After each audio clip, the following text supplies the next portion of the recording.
तुम कुछ शुरू तो कर लेते हो लेकिन छोड़ देते हो। एक दिन मोटिवेशन आता है, नया गोल, नया रूटीन, नई एनर्जी।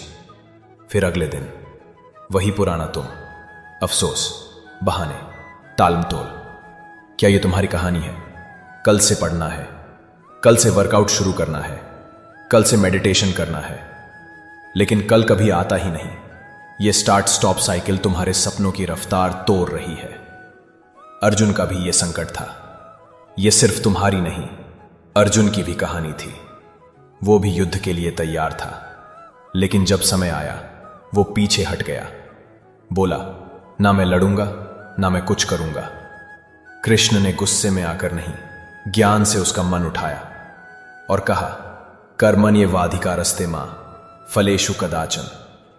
कर्म कर, फल की चिंता मत कर। कर्म करना तुम्हारा धर्म है, न कि हर बार रुक जाना या सिर्फ सोचना। क्यों तुम इतनी जल्दी हार मान लेते हो?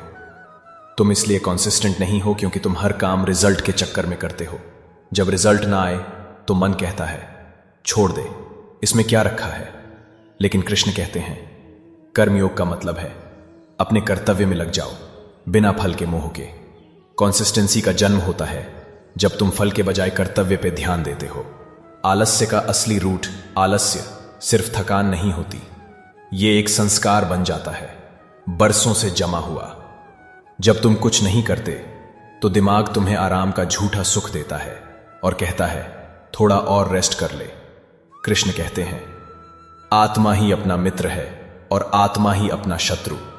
अगर तुम अपने ही मन को कंट्रोल नहीं कर पाए तो तुम खुद अपने दुश्मन बन जाते हो।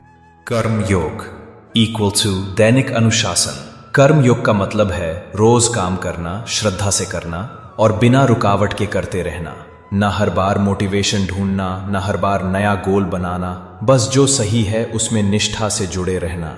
तुम देखोगे एक समय के बाद तुम्हारा काम ही तुम्हारी तपस्या बन जाएगा और फिर आलस्य की कोई जगह नहीं बचेगी। युवा के लिए व्यवहारिक गीता सूत्र, daily action, mood based action.